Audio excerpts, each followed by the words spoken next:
Russia, African flags offer a cheap, easy shield to keep oil revenue flowing.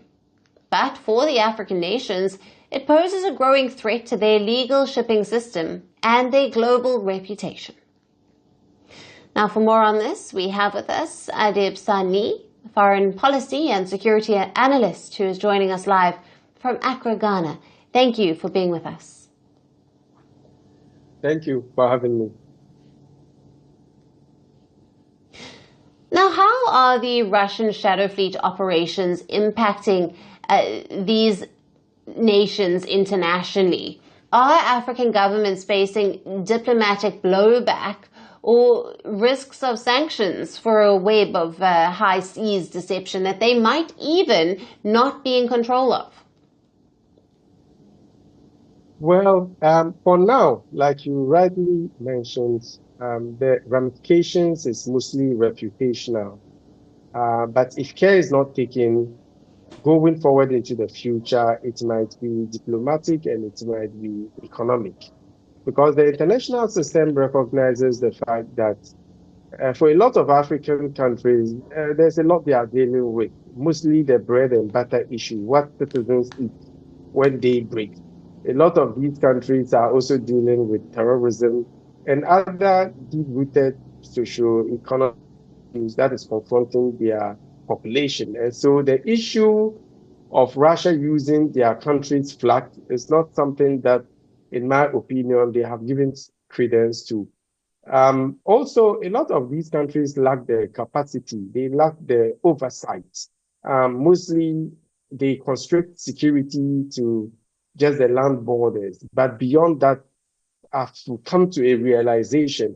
Many countries, especially in West Africa, haven't really invested in maritime security. That is why lately, those of us within the civil society space have been raising concerns about governments' commitment to dealing with piracy and other forms of terrorism happening, especially in the Gulf of Guinea. And as a result, a lot of these countries haven't really given attention to Russia taking advantage of their flags to engage in these illegal activities in the high seas. And basically, shadow fleets are meant to cover up the ownership.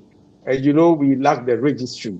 It is very difficult to verify the true ownership of these vessels, especially if they have flags of African countries. And it's also to cover up for their cargo. And this is not new. I mean, it's been with us for a very long time now, just that lately it has become very complex. And I mean, even during the Cold War, shadow fleets were used to transport weapons to non-state actors. And so it is nothing new, just that it has become much more sophisticated than it was some years back. Yeah. And with these aging high-risk tankers flying these fake flags, who bears the legal and the financial responsibility if one of these ships causes a major oil spill? Well, we have a maritime organization that is usually responsible for setting up the rules regarding maritime affairs. However, they don't have the power to board ships, to take over, to make arrests. The maritime organization doesn't exist as an isolated organization, but it is the countries that have subscribed to it that makes it powerful. So it is up to the countries to take up this matter and to ensure some level of safety and security.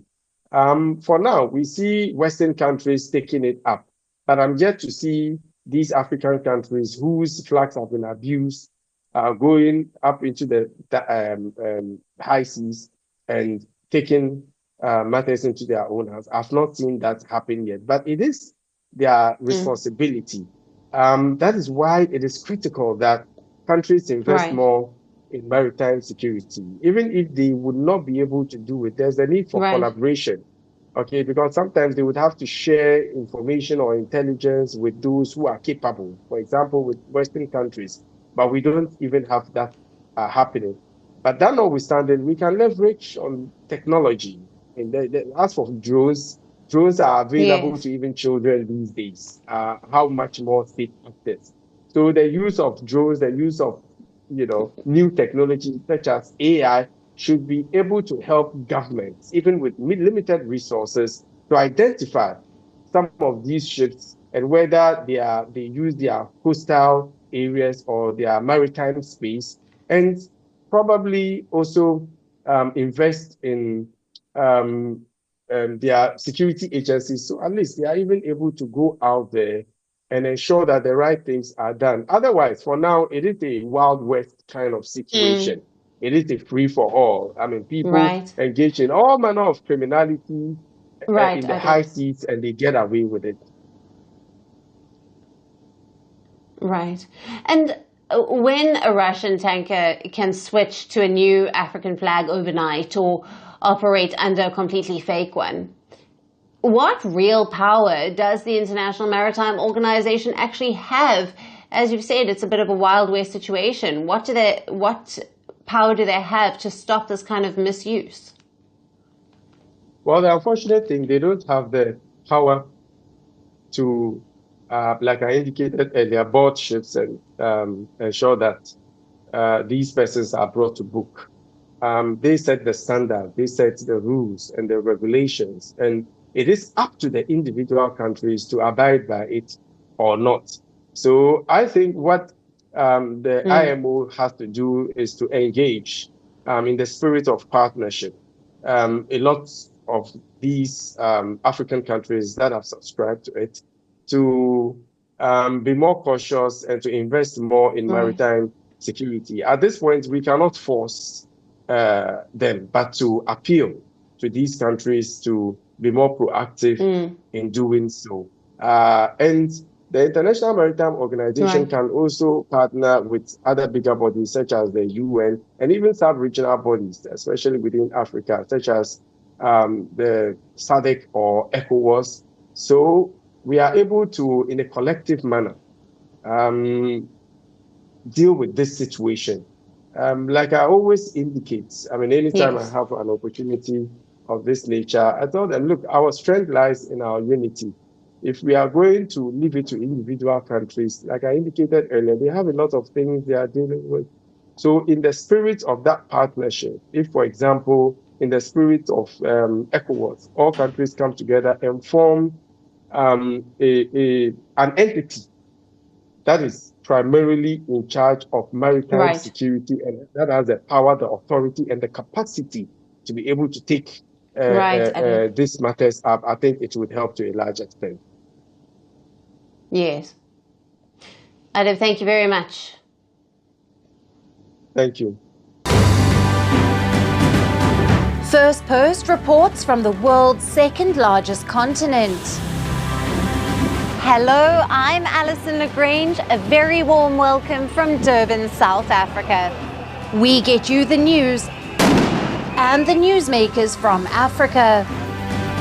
From elections to climate change to innovations and opportunities.